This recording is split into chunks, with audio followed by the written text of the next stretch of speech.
नमस्कार विद्यार्थी मित्रांनो, स्वागत आहे तुमचं सिद्धू एमपीएससी कोचिंग या आपल्या यूट्यूब चॅनलमध्ये। आज दिनांक 11 ऑगस्ट 2023 तुमच्यासाठी घेऊन आलो आहे संपूर्ण वृत्तपत्र विश्लेषण।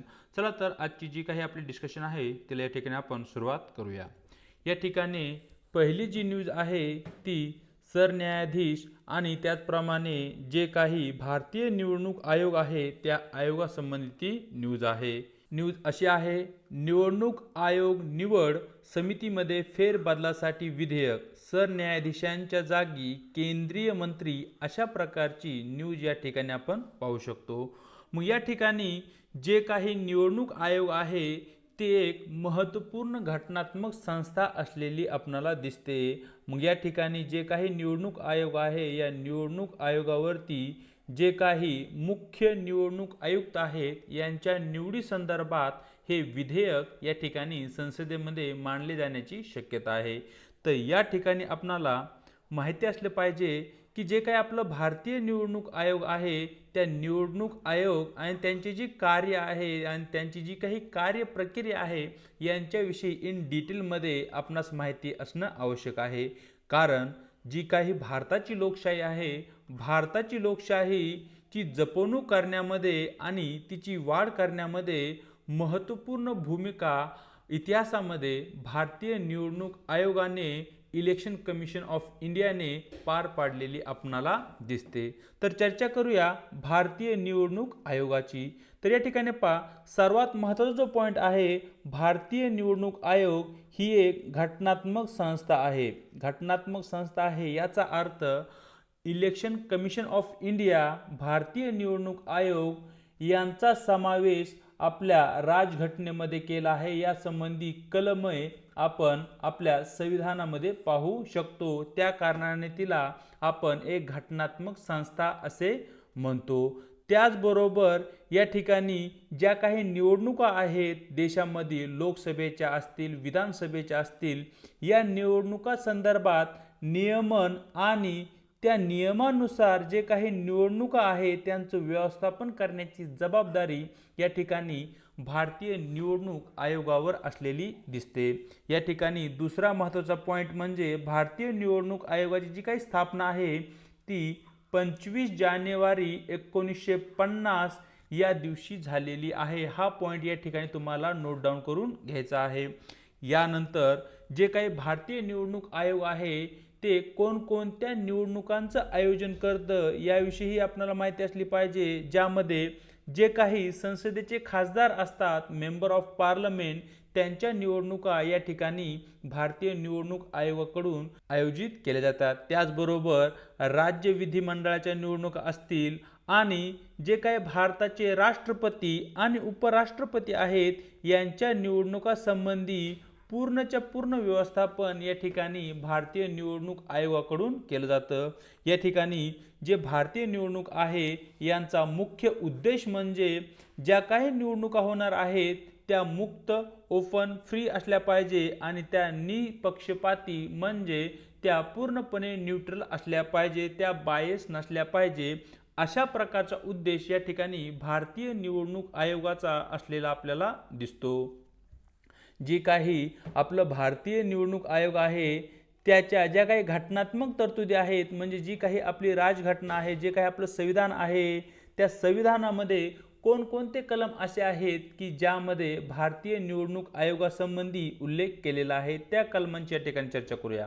तर या ठिकाणी जे सर्वात महत्त्वाचे पहिले कलम आहे 324। यामध्ये ज्या काही निवडणुका भारत देशामध्ये होतात त्या निवडणुकावर देखरेख ठेवणे, त्या निवडणुकांची दिशा ठरवणे आणि ज्या काही निवडणुका होत आहेत त्या निवडणुका व्यवस्थित प्रकारे नियंत्रित करणे हे मुख्य कार्य या ठिकाणी भारतीय निवडणूक आयोगावर सोपवले जाईल, असे कलम या ठिकाणी आपण पाहू शकतो।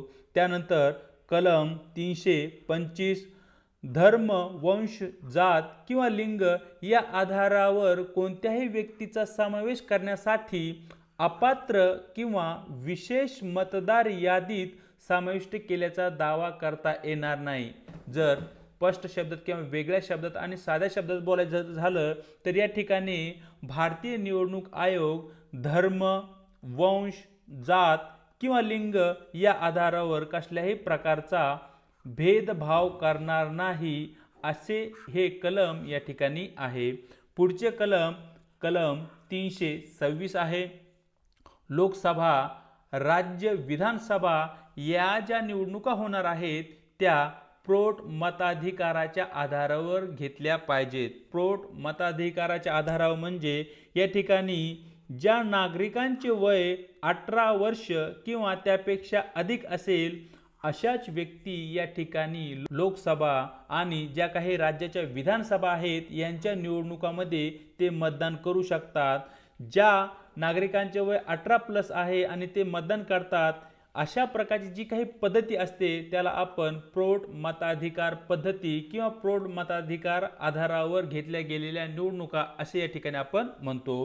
कलम 327 विधिमंडळाच्या निवडणुका संदर्भात तरतूद करण्याचे संसदेचे अधिकार, म्हणजे जे काही राज्याच्या विधिमंडळाच्या निवडणुका असतील, जे काही आमदार आहेत त्या आमदाराच्या ज्या काही निवडणुका असतील त्या संबंधी कायदा करून त्यासाठी आवश्यक असणारे जे काही तरतुदी आहेत त्या तरतुदी संसद कायदा करून करू शकते आणि केलेल्या ज्या काही तरतुदी आहेत त्यांची अंमलबजावणी या ठिकाणी भारतीय निवडणूक आयोगाने राबवावी किंवा करावी अशा संबंधी 327 हे कलम असलेले या ठिकाणी आपल्याला दिसते।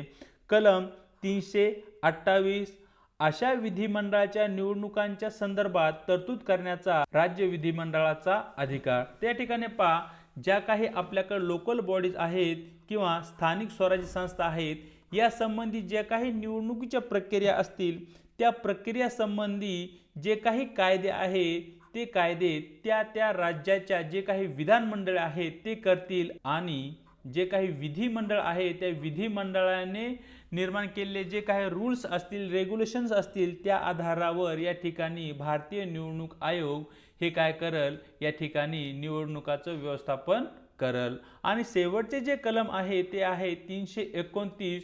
यामध्ये जे काही निवडणुकी संबंधी प्रकरणे असतील त्या प्रकरणामध्ये जे काही भारताचे न्यायालय आहे किंवा भारताचे न्यायाधीश आहे ते कसल्याही प्रकारचा हस्तक्षेप करू शकत नाहीत किंवा या ठिकाणी त्यांना पूर्णपणे प्रतिबंध करण्यात आलेला आहे। निवडणुका केव्हा घ्याव्यात, त्या कशा प्रकारे घ्याव्यात या संबंधी पूर्ण अधिकार या ठिकाणी भारतीय निवडणूक आयोगाला असलेले दिसतात। यामध्ये न्यायालय कसल्याही प्रकारचा हस्तक्षेप करू शकत नाही।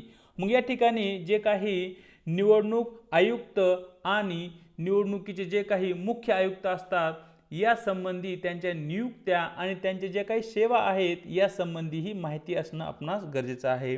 तर या ठिकाणी पहा, जे काही भारतीय निवडणूक आयोगाचे मुख्य आयुक्त आणि 2 इतर सदस्य असतात ज्यांना आपण आयुक्त म्हणतो, या 3 सदस्यांची किंवा या 3 व्यक्तींची जी काही या ठिकाणी निवड केली जाते ती निवड करण्यासाठी एक 3 सदस्यीय समिती निर्माण करण्यात आली आहे।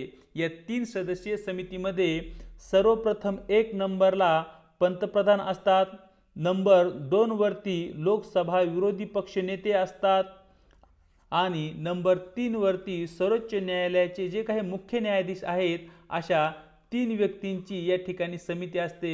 आणि या 3 व्यक्ती काय करतात, काही व्यक्तींची नावे या ठिकाणी मुख्य निवडणूक आयुक्त म्हणून पुढे देतात। या ठिकाणी पुढे ज्या काही व्यक्तींची शिफारस केली आहे त्या व्यक्तीपैकी एका व्यक्तीची मुख्य निवडणूक आयुक्त या पदी निवड केली जाते आणि त्यानंतर जे काही इतर 2 निवडणूक आयुक्त असतात त्यांची नियुक्ती राष्ट्रपती मार्फत मुख्य निवडणूक आयुक्तांच्या शिफारशीवर केली जाते। म्हणजे या ठिकाणी जे मुख्य निवडणूक आयुक्त आहेत त्यांच्या नावाची शिफारस पंतप्रधान, लोकसभा विरोधी पक्षनेते आणि सर्वोच्च न्यायालयाचे जे काही न्यायाधीश आहेत ते राष्ट्रपतींना करतात आणि या ठिकाणी मुख्य निवडणूक आयुक्ताची निवड झाल्यानंतर मुख्य निवडणूक आयुक्त 2 नावाची निवडणूक आयुक्त म्हणून शिफारस राष्ट्रपतींना करतात आणि राष्ट्रपती अशा प्रकारे मुख्य निवडणूक आयुक्त प्लस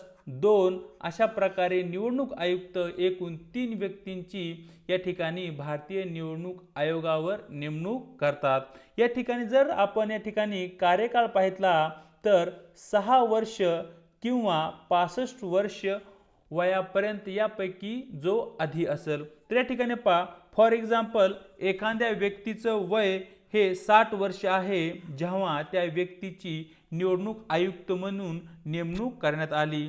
मग या ठिकाणी ती व्यक्ती 6 वर्ष त्या पदावर राहू शकत नाही, कारण या ठिकाणी जी वयाची मर्यादा आहे ती 65 देण्यात आली आहे. म्हणजे ती व्यक्ती या ठिकाणी 5च वर्ष त्या पदावर राहू शकते. जर एखाद्या व्यक्तीची निवड वयाच्या 55व्या वर्षी मुख्य निवडणूक आयुक्त किंवा निवडणूक आयुक्त म्हणून करण्यात आली, तर ती व्यक्ती वय वर्ष 61 म्हणजे 6 वर्ष पूर्ण होण्यापर्यंत ती व्यक्ती मुख्य निवडणूक आयुक्त म्हणून कार्य करू शकते. म्हणजे या ठिकाणी जास्तीत जास्त 6 वर्षे एखादी व्यक्ती निवडणूक आयुक्त म्हणून कार्य करू शकते. या ठिकाणी जे काही स्टेटस आहे भारतीय निवडणूक आयोगाचे जे काही आयुक्त आहे त्यांचे जे काही सर्वोच्च न्यायालयाच्या न्यायाधीशाचा जो काही दर्जा आहे तो दर्जा या ठिकाणी भारतीय मुख्य निवडणूक आयुक्त आणि निवडणूक आयुक्त यांचा असलेला आहे. या ठिकाणी आयोग तुम्हाला क्वेश्चन विचारू शकतं की भारताचे जे काही निवडणूक आयुक्त आहेत त्यांचा दर्जा खालीलपैकी कोणा समान असतो. मग त्या ठिकाणी पर्यायामध्ये सर्वोच्च न्यायालयाचे न्यायाधीश असा येऊ शकतो. मग त्या ठिकाणी आपलं उत्तर सर्वोच्च न्यायालयाचे न्यायाधीश असे असले पाहिजे. पुढे जे काही निवडणूक आयुक्त आहेत त्यांची जी काही हकालपट्टी आहे ती हकालपट्टी कशा प्रकारे होऊ शकते त्यासंबंधी ही तरतूद भारताच्या राज्यघटनेमध्ये देण्यात आलेली आहे. तर ज्याप्रमाणे चीफ जस्टिस ऑफ इंडिया म्हणजे भारताचे जे काही सर्वोच्च न्यायालयाचे मुख्य न्यायाधीश आहेत त्या न्यायाधीशांची ज्या प्रकारे हकालपट्टी किंवा ज्या प्रकारे त्यांना पाय उतारू केले जाते अगदी त्याच प्रकारे या ठिकाणी निवडणूक आयुक्तांची या ठिकाणी हकालपट्टी केली जाते. म्हणजे या ठिकाणी निवडणूक आयुक्तावर महाभियोग चालवला जातो आणि त्यानंतर त्यांना पदावरून दूर केले जाते. या ठिकाणी जे काही चीफ इलेक्शन कमिशनर असतात ते संसदेद्वारे सर्वोच्च न्यायालयाच्या न्यायाधीशाप्रमाणे त्यांना काढून टाकले जाते. हा पॉइंट आपल्यासाठी महत्त्वाचा आहे, तो तुम्हाला या ठिकाणी नोट डाऊन करून घ्यायचा आहे. त्याचबरोबर भारताचे राष्ट्रपती हे मुख्य आयुक्तांच्या शिफारसीनुसार इतर अधिकाऱ्यांना त्या ठिकाणी काढून टाकू शकतात. म्हणजे जे भारताचे मुख्य निवडणूक आयुक्त असतात आणि त्यानंतर जे 2 इतर व्यक्ती निवडणूक आयुक्त असतात यांना काढून टाकण्यासंबंधी जर शिफारस निवडणूक आयोगाच्या मुख्य आयुक्तांनी केली तर यांना काढून टाकण्याचा अधिकार या ठिकाणी राष्ट्रपतींना आहे. भारताचे मुख्य निवडणूक आयुक्त किंवा आयुक्त केव्हाही कधीही राजीनामा देऊ शकतात. त्याचबरोबर त्यांची जी काही मुदत आहे ती मुदत संपण्यापूर्वी त्यांना काढूनही टाकले जाऊ शकते. त्यासाठी इम्पीचमेंट प्रोसेस किंवा महाभियोगाद्वारे त्यांना त्या ठिकाणी काढता येऊ शकते. त्यानंतर या ठिकाणी आपण चर्चा करूया भारताचे जे मुख्य निवडणूक आयुक्त आहेत आणि जे निवडणूक आयुक्त आहेत यांच्यामध्ये फरक आणि डिफरन्स काय आहे तो. तर या ठिकाणी पहा, जे मुख्य निवडणूक आयुक्त आहेत हे निवडणूक आयोगाचे अध्यक्ष असतात. म्हणजे जी 3 मेंबरची कमिटी आहे त्या 3 मेंबरच्या कमिटीमध्ये मुख्य निवडणूक आयुक्त हे पदसिद्ध अध्यक्ष असतील. जरी ते पदसिद्ध अध्यक्ष असले तरी जे काही अधिकार आणि जे काही इतर सेवा शर्ती आहेत या मुख्य निवडणूक आयुक्त आणि निवडणूक आयुक्त यांच्या समान असलेल्या दिसतात. त्याचप्रमाणे जे काही निर्णय या ठिकाणी घेतले जातील ते निर्णय बहुमताने घेतले जातील. म्हणजे फॉर एक्झाम्पल एखाद्या राज्यामध्ये जर निवडणूक घ्यायची असेल तर त्यासंबंधी जी काही डेट आहे दिनांक आहे तो जर ठरवायचा असेल तर या ठिकाणी बहुमताच्या आधारावर तो दिनांक ठरवला जाईल की या दिवशी या राज्यातील विधानसभेच्या निवडणुका घेतल्या जातील. त्याचबरोबर या ठिकाणी मुख्य निवडणूक आयुक्त आणि निवडणूक आयुक्त यांना समान वेतन असेल, यांना समान भत्तेही दिले जाईल आणि जे काही इतर फायदे आहेत ते इतर फायदेही या तिन्ही व्यक्तींना किंवा तिन्ही आयुक्तांना समान असतील. यामध्ये कसल्याही प्रकारचा डिफरन्स राहणार नाही. पुढे चर्चा करूया जे काही इलेक्शन कमिशन ऑफ इंडिया आहे भारतीय निवडणूक आयोग यांचे नेमके कार्य काय आहेत. सर्वप्रथम आपण चर्चा करूया त्यांच्या प्रशासकीय कार्यांची। यामध्ये त्यांचे पहिले कार्य आहे देशभरातील निवडणूक मतदारसंघांचे प्रादेशिक क्षेत्र निश्चित करणे। म्हणजे भारत देशामध्ये ज्या काही कॉन्स्टिट्युन्सीज आहेत त्या कॉन्स्टिट्युन्सीज म्हणजेच प्रादेशिक क्षेत्र या ठिकाणी निश्चित करणे, मतदारसंघ या ठिकाणी निश्चित करणे। नंबर 2चे महत्त्वपूर्ण कार्य म्हणजे जे काही मतदार आहेत त्या मतदारांच्या याद्या तयार करणे, वेळोवेळी त्या याद्यामध्ये सुधारणा करणे आणि जे काही पात्र नागरिक आहेत मतदानासाठी त्या नागरिकांच्या मतदारांची या ठिकाणी नोंदणी करणे हे महत्त्वपूर्ण कार्य या ठिकाणी इलेक्शन कमिशन ऑफ इंडियाचे असलेले दिसते। त्याचबरोबर राज्यामध्ये राष्ट्रपतीची असो किंवा संसदेच्या ज्या काही निवडणुका आहेत त्या निवडणुकासंबंधी वेळापत्रक ठरवणे, निवडणुकांची जी काही तारीख आहे ती तारीख सूचित करणे आणि त्याचबरोबर ज्या काही व्यक्तींनी उमेदवारी फॉर्म भरले आहेत त्या उमेदवारी फॉर्मची छाननी करणे, ते योग्य प्रकारे आहेत का नाही हे पाहण्याचंही कार्य या ठिकाणी भारतीय निवडणूक आयोग करताना दिसते। त्यामध्ये देशामधील जे काही राजकीय पक्ष आहेत त्या पक्षांना राष्ट्रीय पक्ष, प्रादेशिक पक्ष अशा प्रकारच्या मान्यता या ठिकाणी भारतीय निवडणूक आयोगाकडून दिले जातात आणि त्याचबरोबर त्या पक्षांना दिले जाणारे जे काही चिन्ह आहे निवडणूक त्या चिन्हाचेही वाटप या ठिकाणी भारतीय निवडणूक आयोगाकडून केले जाते। जे काही राजकीय पक्ष आहेत आणि त्या राजकीय पक्षांचे उमेदवार आहेत यांच्यासाठी निवडणूक आयोगाकडून आदर्श आचारसंहिता लागू केली जाते। या ठिकाणी जी काही आदर्श आचारसंहिता आहे ती लागू करण्याचा उद्देश म्हणजे ज्या काही निवडणुका होणार आहेत त्या निवडणुकामध्ये कसल्याही प्रकारचा अनुचित व्यवहार होऊ नये, त्याचबरोबर सत्तेमध्ये असलेल्या ज्या काही व्यक्ती आहेत त्यांनी त्यांच्या अधिकाराचा मनमानी दुरुपयोग करू नये यासाठी आदर्श आचारसंहिता इलेक्शन कमिशन ऑफ इंडियाकडून या ठिकाणी लावला जातो। या ठिकाणी जे दुसरे महत्त्वपूर्ण कार्य आहे ते आहे सल्लागार म्हणून। संविधानानुसार इलेक्शन कमिशन ऑफ इंडियाकडे संसद असेल किंवा जी काही राज्याचे विधिमंडळ आहे त्या विधिमंडळामध्ये जे काही विद्यमान सदस्य आहेत त्या सदस्यांना निवडणुकीनंतर अपात्र ठरवण्याबाबत सल्ला देण्याचं कार्य या ठिकाणी भारतीय निवडणूक आयोग करताना दिसतो। त्याचप्रमाणे आणीबाणीच्या कालावधीमध्ये एका वर्षामध्ये राज्यामध्ये जी काही राष्ट्रपती राजवट लागू करण्यात आली आहे ती राष्ट्रपती राजवट हटवून त्या ठिकाणी निवडणुका घेता येतील का या संबंधी जो काही सल्ला आहे तो सल्लाही या ठिकाणी भारतीय निवडणूक आयोग राष्ट्रपतींना देऊ शकतं। पुढे जे महत्त्वपूर्ण कार्य आहे ते आहे अर्धन्यायिक कार्य, ज्याला की आपण quasi judicial functions of election commission of India असे म्हणतो। तर या ठिकाणी पहा जे काही सर्वोच्च न्यायालय आणि उच्च न्यायालयासमोर येणारे जे काही निवडणुका संबंधी खटले आहेत त्या खटल्यांचं दोषारोप निश्चित करताना काही प्रकरणामध्ये ज्या काही व्यक्ती अपात्र ठरल्या आहेत त्या व्यक्ती अपात्र ठरतील का, त्या व्यक्ती किती काळासाठी अपात्र केल्या जातील या संबंधी जे काही प्रश्न आहेत ते प्रश्न सल्ल्यासाठी किंवा मतासाठी इलेक्शन कमिशन ऑफ इंडिया म्हणजे भारतीय निवडणूक आयोगाकडे सर्वोच्च न्यायालय आणि उच्च न्यायालयाकडून पाठवले जातात। त्याचबरोबर जे काही इलेक्शन कमिशन ऑफ इंडिया आहे, इलेक्शन कमिशन ऑफ इंडियाचे मत राष्ट्रपती किंवा त्या कालावधीमध्ये जे काही राज्यपाल आहेत त्यांच्यावर ते बंधनकारक राहील। जर इलेक्शन कमिशन ऑफ इंडियाने सांगितले की एक्स नावाचा जो काही सदस्य आहे तो अपात्र ठरतो आणि तशा प्रकारचा जर मत या ठिकाणी इलेक्शन कमिशन ऑफ इंडिया म्हणजे भारतीय निवडणूक आयोगाने राष्ट्रपतींना दिले तर या ठिकाणी राष्ट्रपतींना त्या कालपट्टी या ठिकाणी करावी लागते।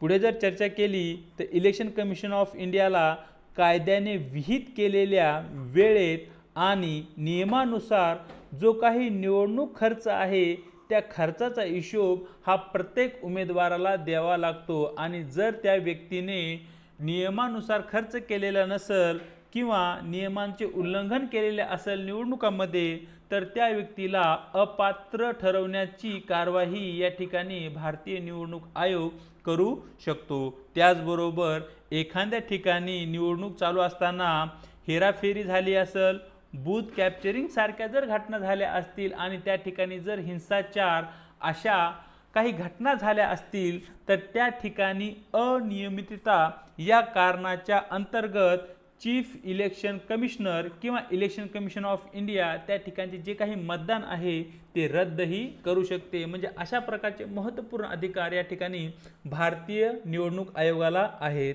मग या ठिकाणी भारतीय लोकशाहीचा जर आपण विचार केला, तर भारतीय निवडणूक आयोगाचे जे काही महत्त्व आहे त्या महत्त्वाची या ठिकाणी आपल्याला चर्चा करावी लागेल। कोणत्याही देशाची लोकशाही तेव्हाच विकसित होऊ शकते जेव्हा त्या ठिकाणी घेतल्या जाणाऱ्या ज्या काही निवडणुका आहेत त्या फेअर असतील, त्या चांगल्या असतील। म्हणजे या ठिकाणी जे काही निवडणूक आयोग आहे त्या निवडणूक आयोगाची पक्षाकडून, जनतेकडून, उमेदवाराकडून असणारी जी विश्वासार्हता आहे ती विश्वासार्हता या ठिकाणी महत्त्वपूर्ण आहे। त्याचबरोबर निवडणूक आयोगाचा निपक्षपातीपणा, पारदर्शकपणा, सचोटी, जबाबदारी, स्वायत्तता आणि व्यावसायिकता या सर्वोच्च मानकासह निवडणूक आयोगाने निवडणुका आयोजित केल्या पाहिजे आणि यासाठी निवडणूक आयोगाचं या ठिकाणी महत्त्व असलेलं आपणाला दिसतं। त्याचप्रमाणे जे काही मतदार आहेत, राजकीय पक्ष, निवडणूक अधिकारी, उमेदवार यांच्यात मोठ्या प्रमाणावर निवडणुका संबंधी किंवा निवडणुकाचे जे काही प्रशासन आहे त्या प्रशासनाविषयी जनजागृती करणे यासाठीही या ठिकाणी निवडणूक आयोगाचे महत्त्व असलेले आपल्याला दिसते।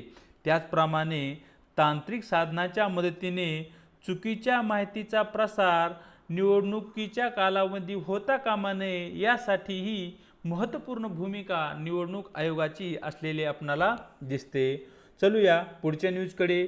पुढची न्यूज अविश्वास प्रस्तावासंबंधी आहे। पुढची न्यूज नो कॉन्फिडन्स मोशन संबंधी आहे। न्यूज अशी आहे, काँग्रेसवर जनतेचा अविश्वास अशा प्रकारचे विधान या ठिकाणी पंतप्रधान नरेंद्र मोदी यांनी केले आहे। तर या ठिकाणी जो काही अविश्वास प्रस्ताव लोकसभेमध्ये 10 ऑगस्ट 2023 मध्ये मांडण्यात आला त्या अविश्वास प्रस्तावाविषयी आपणाला माहिती असणं आवश्यक आहे। जी काही संसदीय लोकशाही असते, संसदीय लोकशाहीमध्ये थेट निवडून आलेले जे काही सदस्य असतात ते सदस्य तेव्हा सरकारमध्ये राहू शकतात किंवा तेव्हाच ते सरकार स्थापित करू शकतात जोपर्यंत जी काही लोकसभा आहे किंवा जी काही संसद आहे त्या संसदेचा त्यांच्यावर विश्वास आहे, म्हणजे संसदेमध्ये त्यांच्याकडे बहुमत आहे। घटनेच्या कलम 75 उपकलम 3 मध्ये जी काही मंत्री परिषद आहे ती मंत्री परिषद लोकसभेला एकत्रितपणे जबाबदार असेल असा स्पष्ट उल्लेख या ठिकाणी घटनेच्या कलम 75 उपकलम 3 मध्ये करण्यात आलेला आहे। म्हणजे जर लोकसभेने मंत्री परिषदेवर विश्वास दाखवला नाही, म्हणजेच मंत्री परिषदेकडे जर त्या ठिकाणी बहुमत नसेल तर त्या ठिकाणी सरकारला राजीनामा द्यावा लागतो। लोकसभेच्या नियम 198 अंतर्गत ही प्रक्रिया समाविष्ट करण्यात आली आहे। याचाच अर्थ विश्वास किंवा अविश्वास जो काही प्रस्ताव आहे त्याचा उल्लेख आपली जी राजघटना आहे आपल्या राजघटनेमध्ये कोठेही केलेला नाहीये। हा सर्वाधिक महत्त्वाचा पॉईंट या ठिकाणी आपल्यासाठी आहे। आयोग क्वेश्चन विचारू शकतं की अविश्वास प्रस्तावासंबंधी स्पष्ट उल्लेख आपल्या राजघटनेमध्ये करण्यात आलेला आहे, तर या ठिकाणी ते जे स्टेटमेंट आहे ते चुकीचे ठरेल। जे काही लोकसभेचे नियम 1998 आहे त्या 98 अंतर्गत जी काही प्रक्रिया आहे त्या प्रक्रियेमध्ये या ठिकाणी अविश्वास प्रस्तावाचा समावेश केलेला आपणाला दिसतो। जो काही अविश्वास प्रस्ताव आहे तो प्रस्ताव कोण मांडू शकतं, तर या ठिकाणी पहा, लोकसभेचा खासदार कोणताही खासदार असू द्या किंवा मेंबर ऑफ पार्लमेंट ज्याला की त्याच्या 50 सदस्यांनी किंवा सहकार्यांनी या ठिकाणी पाठिंबा दिलेला आहे, अशी व्यक्ती कोणत्याही शनी मंत्री परिषदेद्वारे म्हणजे जे काही मंत्रिमंडळ आहे मंत्रिमंडळाविरोधात अविश्वास प्रस्ताव आणू शकते। मग या ठिकाणी लोकसभेमध्येच केवळ तुम्ही अविश्वास प्रस्ताव किंवा अविश्वास ठराव मांडू शकताय, तो तुम्हाला राज्यसभेमध्ये मांडता येत नाही। हा पॉइंट आपल्यासाठी महत्त्वाचा आहे। जो काही अविश्वास प्रस्ताव आहे त्या अविश्वास प्रस्तावावर होणारी जी काही चर्चा आहे आणि जे काही मतदान आहे ते कशा प्रकारे होते यासंबंधीही आपल्याला माहिती असले पाहिजे। तर या ठिकाणी पहा, ज्या लोकसभा सदस्याने अविश्वास प्रस्ताव आणला आहे तोच व्यक्ती किंवा तोच लोकसभा सदस्य लोकसभेमध्ये अविश्वास प्रस्ताव मांडतो आणि त्यानंतर सरकार त्या अविश्वास प्रस्तावाला या ठिकाणी प्रतिसाद देते, म्हणजे सरकारचे जे काही म्हणणं आहे ते सरकार या ठिकाणी मांडते। त्यानंतर जे काही विरोधी पक्षाचे सदस्य असतील, विरोधी पक्षाचे सदस्य त्या प्रस्तावावर त्यांचं जे मत आहे ते मत या ठिकाणी संसदेमध्ये सादर करतील किंवा संसदेमध्ये ते मांडतील। या ठिकाणी जो काही अविश्वास प्रस्ताव आहे, अविश्वास प्रस्तावावर चर्चा होईल लोकसभेमध्ये। चर्चा झाल्यानंतर या ठिकाणी अविश्वास ठरावावर मतदान होईल। जर या ठिकाणी ठरावाच्या बाजूने जर मत झाले तर जे काही सरकार आहे किंवा जे काही मंत्रिमंडळ आहे त्यांना या ठिकाणी राजीनामा द्यावा लागतो। मग या ठिकाणी जे काही प्रस्ताव आहे ते बहुसंख्य सदस्यांनी त्याला पाठिंबा जर दिला तर सरकार त्या ठिकाणी राजीनामा देतं आणि असे या ठिकाणी मानले जाते की जो काही अविश्वास प्रस्ताव आहे तो मंजूर झाला आहे। म्हणजे जे काही सध्याचे सरकार आहे त्या सरकारकडे बहुमत नाहीये असा या ठिकाणी त्याचा अर्थ होत असतो। मग दुसरा पॉइंट आपल्यासमोर असा येतो की भारत स्वतंत्र झाल्यानंतर अशा प्रकारे किती अविश्वास प्रस्ताव भारताच्या लोकसभेमध्ये मांडण्यात आले। तर या ठिकाणी पहा, भारताच्या स्वातंत्र्यानंतर एकूण 28 वेळा अशा प्रकारचे अविश्वास प्रस्ताव मांडले गेले आहेत। 10 ऑगस्ट 2023 मध्ये NDA सरकारविरोधात शेवटचा अविश्वासाचा प्रस्ताव मांडण्यात आला की ज्या ठिकाणी अविश्वास प्रस्ताव जो काही मांडला गेला त्या ठिकाणी सरकारच्या बाजूने मत झालेलं या ठिकाणी आपल्याला दिसतं। दुसरा क्वेश्चन असाही विचारू शकतो की भारताच्या इतिहासामध्ये पहिला अविश्वास प्रस्ताव केव्हा मांडण्यात आला किंवा कोणत्या पंतप्रधानांच्या विरुद्ध मांडण्यात आला, तर पंतप्रधान आहेत पंडित जवाहरलाल नेहरू यांच्या विरोधात 1963 मध्ये पहिला अविश्वासाचा प्रस्ताव मांडण्यात आला, ज्यामध्ये प्रस्तावाच्या बाजूने केवळ 62 सदस्यांनी मतदान केलं आणि प्रस्तावाच्या विरोधात 347 सदस्यांनी मत केलं होतं। तर अशा प्रकारे इन डिटेलमध्ये जो अविश्वास प्रस्ताव आहे की ज्याला की आपण नो कॉन्फिडन्स मोशन म्हणतो त्याची चर्चा केली आहे। पुढे आपण बातमी थोडक्यामध्ये चर्चा करणार आहोत रिझर्व्ह बँकेसंबंधी आणि त्यांचे रेपो दर किंवा रोख राखीव प्रमाण यासंबंधी। न्यूज अशी आहे, रिझर्व्ह बँकेचा पुन्हा महागाईवर नेम। तर या ठिकाणी पहा, जी रिझर्व्ह बँक आहे प्रत्येक 2 महिन्यांनी त्यांचे जे काही पतधोरण आहे ते पतधोरण जाहीर करत असते आणि त्या पतधोरणाच्या माध्यमातून बँक रेपो दर, रोख राखीव प्रमाण ज्याला की आपण कॅश रिझर्व्ह रेशो म्हणतो हे किती असेल हे या ठिकाणी ठरवण्याचं कार्य करते। तर या ठिकाणी पहा, रेपो दर म्हणजे काय याविषयी आपल्याला माहिती असणं आवश्यक आहे। रेपो दर रिझर्व्ह बँक ऑफ इंडिया ज्या व्याजदराने अल्प कालावधीसाठी व्यापारी बँकांना भांडवली पैसा देते त्या दराला रेपो दर असे म्हणतात। फॉर एक्झाम्पल जी आपली RBI आहे रिझर्व्ह बँक ऑफ इंडिया ती काय करते, जे काही व्यापारी बँक आहेत या व्यापारी बँकांना अल्प कालावधीसाठी काही पैशाची आवश्यकता असते, मग तो जो पैसा आहे त्या पैशावर जो काही व्याज दर RBI कडून लावला जातो त्याला आपण रेपो दर असे म्हणतो।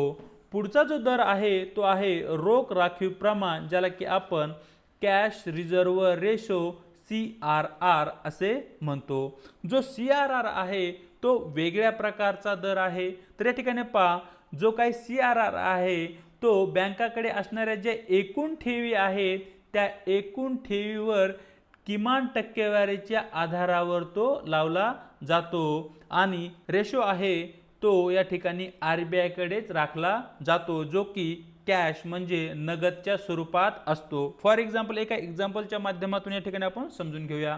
फॉर एक्झाम्पल जी काही आपली SBI बँक आहे ती एक व्यापारी बँक आहे। या ठिकाणी या बँकेकडे 100 कोटी रुपयांच्या ठेवी जमा झाल्या आहेत।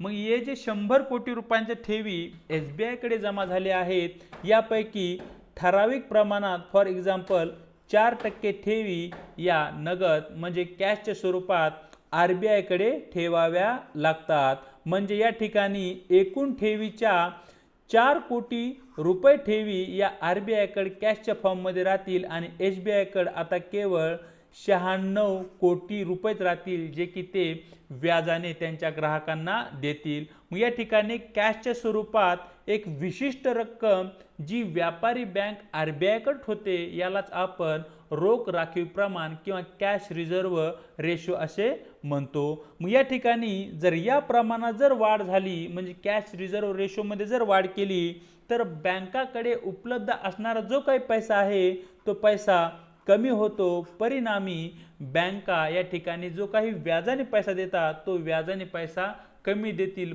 परिणामी अर्थव्यवस्थेमध्ये जी काही पैशाची लिक्विडिटी आहे ती लिक्विडिटी कमी होईल आणि याच्या माध्यमातून अर्थव्यवस्थेमधील जी काही भाववाढ आहे ती भाववाढ ही कमी होईल। पुढे जर आपण चर्चा केली RBI कायदा 1949 कलम 42 मध्ये RBI ला 3 ते 15% दरम्यान कॅश रिझर्व्ह रेशो जाहीर करण्याचा अधिकार किंवा तशा प्रकारची तरतूद त्या ठिकाणी करण्यात आली होती। परंतु 2007 मध्ये खालील कमाल मर्यादा जी आहे ती काढून टाकण्यात आली आणि आता ती 0 करण्यात आली होती। म्हणजे 2007 नंतर RBI जो काही कॅश रिझर्व्ह रेशो होणार आहे ते 0 ते 15% याच्या दरम्यान होणार आहे। म्हणजे 15% पेक्षा जास्त दर या ठिकाणी RBI लावू शकत नाही। 2023 ची जर आपण चर्चा केली सध्या कॅश रिझर्व्ह रेशो हा 4.5% असा आहे। मग त्याचबरोबर पुढे कन्सेप्ट आहे ती म्हणजे वाढीव कॅश रिझर्व्ह रेशो ज्याला की आपण इन्क्रीमेंटल कॅश रिझर्व्ह रेशो असे म्हणतो। या ठिकाणी जो हा वाढीव CRR आहे याचे मुख्य कार्य म्हणजे अर्थव्यवस्थेमध्ये वाढलेली जी काही तरलता आहे अर्थव्यवस्थेमध्ये वाढलेला जो काही पैसा आहे त्या पैशाचं व्यवस्थापन करणे। तर या ठिकाणी पहा जो काही अतिरिक्त तरलता काढून टाकण्यासाठी हा एक तात्पुरता उपाय आहे ज्याला की आपण इन्क्रीमेंटल कॅश रिझर्व्ह रेशो किंवा वाढीव CRR असे म्हणतो। हे सध्या जो हा इन्क्रीमेंटल कॅश रिझर्व्ह रेशो आहे तो 10% करण्यात आलेला आहे। याच्या मागचे कारण म्हणजे व्यापारी बँकाकडे मोठ्या प्रमाणावर ठेवीच्या प्रमाणात वाढ झाली आहे आणि जी ठेवीच्या प्रमाणात वाढ झाली आहे या वाढलेल्या ठेवी व्यापारी बँका कर्जाच्या स्वरूपात ग्राहकांना देतील। परिणामी अर्थव्यवस्थेमध्ये मोठ्या प्रमाणावर लिक्विडिटी म्हणजे पैशाचा पुरवठा होईल आणि जर अर्थव्यवस्थेमध्ये पैशाचा पुरवठा झाला तर किंमत वाढ ही अधिक होईल ज्याचा फटका सर्वसामान्य नागरिकांना आणि एकूणच अर्थव्यवस्थेला बसेल। मग या ठिकाणी अर्थव्यवस्थेमध्ये पैशाचा पुरवठा वाढू नये यासाठी सध्या तरी जी RBI आहे RBI ने इन्क्रीमेंटल कॅश रिझर्व्ह रेशो हा 10% केला आहे।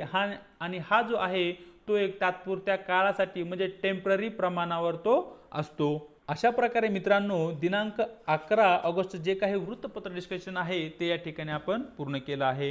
व्हिडिओ जर तुम्हाला आवडला असेल तर व्हिडिओला लाईक करायचे। व्हिडिओ संबंधी तुमच्या कमेंट महत्त्वाच्या आहेत आणि आपल्या व्हिडिओला आपल्या मित्रांसोबत शेअरही करायचा आहे आणि न विसरता आपल्या सिद्धू MPSC कोचिंग या यूट्यूब चॅनलला सबस्क्राईबही करायचं आहे। या संबंधी जी काही PDF आहे ती तुम्हाला आपल्या टेलिग्राम चॅनलवरती भेटून जाईल। जे आपलं टेलिग्राम चॅनल आहे त्याची लिंक डिस्क्रिप्शन बॉक्समध्ये देण्यात आलेली आहे। त्या ठिकाणी टेलिग्राम चॅनल तुम्हाला जॉईन ही करायचं आहे। आज इथेच थांबूया, भेटूया एका नवीन व्हिडिओ सोबत।